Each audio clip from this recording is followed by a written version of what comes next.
Centre point Tamil Nadu நேயர்களுக்கு வணக்கம். கரூர்ல நடந்த அந்த கோர சம்பவம், அந்த பெருந்துயரிலிருந்து இன்னும் நம்மனாலேயே வெளிய வர முடியல. ஆனா பாதிக்கப்பட்ட மக்கள் எப்படி வெளிய வருவாங்களா? அதே சோகத்திலேயே இருந்துருவாங்களாங்கிற கவலை நம்ம போட்டு வாட்டிட்டு இருக்கு. தவேகாவால் நடைபெற்ற அந்த சம்பவத்திற்கு பிறகு, கட்சி முரண்பாடுகள் எல்லாத்தையும் களைஞ்சிட்டு, பாதிக்கப்பட்ட அந்த மக்களோட நின்ன தலைவர்கள் பட்டியல் நீளமான பட்டியல். அந்த குடும்பங்களுக்கு தங்களால என்னென்ன பண்ண முடியுமோ அத்தனையும் செஞ்சுட்டு இருக்கிற உலகத்தையும் நம்ம பார்க்கிறோம். தொழிலதிபர்கள், சாதாரண மக்கள், வியாபார பெருமக்கள் எல்லாரும் அந்த பாதிக்கப்பட்ட மக்களுடைய கண்ணீர்ல அவங்களுக்கு ஆதரவா நின்னதை நம்ம கவனிச்சோம். இந்த கடமையை செய்ய வேண்டியவங்க செஞ்சாங்களா? அல்லது அதிலிருந்து நழுவிக்கிட்டு இருக்காங்களா? அப்படிங்கிற பட்டியலையும் நம்ம பார்த்துட்டு இருக்கோம். எப்பவுமே ஒரு பெரிய பாதிப்பு ஏற்படும் போது நம்மனால என்ன முடியுமோ அதை செய்யறது தான் அந்த மக்களுக்கான ஆறுதலா இருக்க முடியும். கண்ணீரை துடைக்கிறது தான் மனிதாபிமானத்தோட இருக்கிற ஒரு அரவணைப்பா இருக்க முடியும். ஏன் இதை நான் சொல்றேன்னா, அந்த கோர சம்பவத்திற்கு ஏதோ ஒரு வகையில தாவேகா அந்த கட்சியும் நடிகர் விஜய் அவர்களும் தான் காரணம். இதை பற்றி நிறைய விசாரணைகள் போயிட்டு இருக்கு. நீதிமன்ற தீர்ப்புகள் கொடுத்திருக்கு, எல்லாரும் கொடுத்திருக்காங்க. அதையெல்லாம் கடந்து அந்த பாதிக்கப்பட்ட மக்களோட நிற்கிறது யாரு? அவங்க கண்ணீரை துடைக்கிறது யாரு? அவங்க சோகத்துக்கு மருந்து கொடுப்பது யாரு? அப்படின்லாம் பார்க்கணும். அதுதான் மனிதாபிமானம். இப்ப உதாரணத்துக்கு ஏதோ ஒரு வகையில நடிகர் விஜய் தான் அதற்கு காரணம் அப்படின்னா, விஜய் சம்பந்தப்பட்டவர்கள் இன்னும் களத்துக்கு போகலங்கிறது ஒரு பெரிய குறை. அவங்க இப்ப டிஜிபி கிட்ட மனு கொடுத்திருக்காங்க. போறதுக்கான அனுமதி கேட்டிருக்காங்க. காவல்துறை அந்த அனுமதியை குடுக்குறாங்களா இல்லையா அப்படிங்கிறது போக போக தான் தெரியும். ஆனா விஜயோட நடித்த நடிகைகள், இப்ப ஒரு படம் எடுத்துட்டீங்கன்னா, இப்ப விஜய் சொல்றது போலவே ஒரு படத்துக்கு நான் 100 கோடி வாங்குறேன், 150 கோடி வாங்குறேன், 200 கோடி வாங்குறேன் அப்படின்லாம் அவரு தான் சொல்றாரு. அவ்வளவு பெரிய சம்பளம் இல்லைன்னா கூட அவர் வாங்குற சம்பளத்துல 3ல 1 பங்காவது அவர் கூட நடிக்கிற கதாநாயகிகள் வாங்குவாங்க. அப்படி பாத்தீங்கன்னா விஜயோட நடிச்ச நடிகைகளுடைய பட்டியல் பாத்தீங்கன்னா, சங்கவி, யுவராணி, சிம்ரன், ஷாலினி, ரம்பா, ஜோதிகா, த்ரிஷா, அசின், கீர்த்தி சுரேஷ், நயன்தாரா, காஜல் அகர்வால், தேவயானி, பூஜா ஹெக்டே, ராஷ்மிகா, அனுஷ்கா, தமனா, மாளவிகா மோகனன். இவங்க தான் பெரும்பாலான படங்கள்ல விஜய்க்கு கதாநாயகியா நடிச்சிருப்பாங்க. கதாநாயகிகள் பாத்தீங்கன்னா, கதாநாயகன் சோர்ந்து போகும்போது அவனுக்கு ஆறுதலா நிக்கிறது, அவன் கண்ணீர் விடும்போது அதை துடைச்சி வர்றது, அவனுக்கான உத்வேகம் கொடுக்கிறது, வில்லனால் தாக்கப்படும் போது அவனுக்கு சப்போர்ட்டிவா நிக்கிறது அப்படின்னு கதாநாயகிகள் எப்பவுமே அந்த ஹீரோக்களோட பயணிக்கிறது, அந்த ஹீரோக்களுக்கு சப்போர்ட்டா இருக்கிறது தான் நம்ம பார்த்துட்டு இருக்கிற சினிமா. இப்ப நமக்கு என்ன கேள்வி இங்க வருதுன்னா, இப்ப விஜயை பார்க்க போன ரசிகர்கள் தான் செத்து போனாங்க, அல்லது அவர் படத்தை பார்த்துட்டு இருந்த ரசிகர்கள் தான் இன்னைக்கு தாவேகா மாநாட்டுக்கும் அந்த ரசிகர்கள் தான் வந்தாங்க.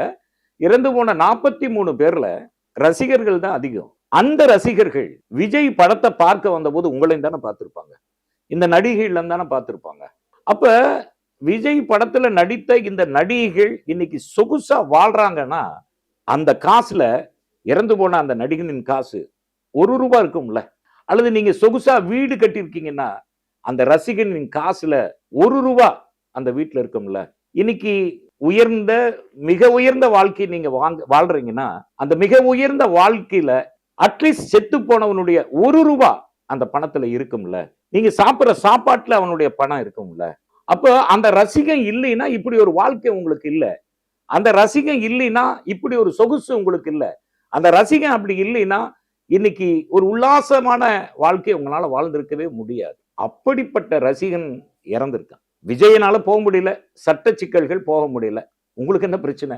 நீங்க போயிருக்கலாம்ல. வேற ஒண்ணும் பண்ண வேண்டாங்க. நீங்க பணம் தர வேண்டாம். உங்களை வாழ வைத்த தெய்வங்கள், நீங்க மேடைக்கு மேடை பேசுறீங்க, ரசிகர்கள் தான் தெய்வங்கள்னு பேசுறீங்க.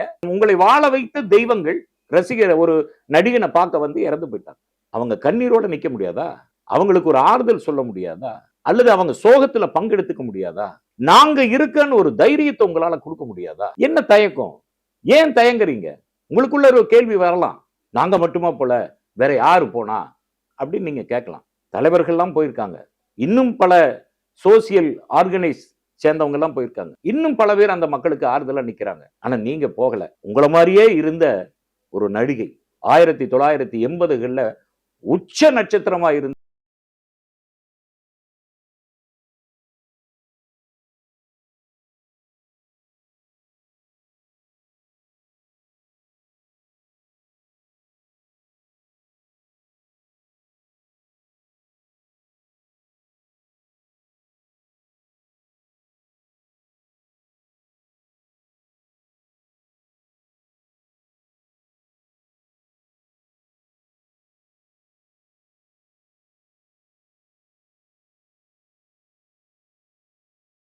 அவங்களுக்கும் விஜய்க்கு ஏதாவது சம்மந்தம் இருக்கா? விஜய் கூட அவங்க ஏதாவது நடிச்சிருக்காங்களா? எதுவுமே இல்லை. ஆனால் அந்த ரசிகன், இறந்து போன அந்த ரசிகனுடைய ஏதோ ஒரு பங்கு தன்னுடைய வாழ்க்கையில இருக்கு. இறந்து போற அந்த ரசிகையினுடைய ஏதோ ஒரு உழைப்பு தன்னுடைய வாழ்க்கையில அங்கமா இருக்கு அப்படிங்கிற அந்த நன்றி உணர்ச்சி, இவ்வளவு பேர் இறந்து போயிட்டாங்களேங்கிற அந்த பரிதாபமும் கருணையும் நடிகை அம்பிகாவுக்கு வந்திருக்கு. அவங்க என்ன பண்ணாங்க தெரியுங்களா? நேரா பாதிக்கப்பட்ட அந்த இடத்துக்கு போய் அந்த மக்களை சந்திச்சு, அந்த அம்மாவை பார்த்தோன்னே மகனை பறிகொடுத்த தாய் கதறாங்க, மகளை பறிகொடுத்த தாய் கதறாங்க. அவங்கள வாரி அணைச்சு அவங்க அந்த ஆறுதல் சொன்ன விதம் இருக்கு இல்லையா, உண்மையாலுமே சொல்றாங்க, அம்பிகா த கிரேட். நீங்களே என்ன பண்ண போறீங்க?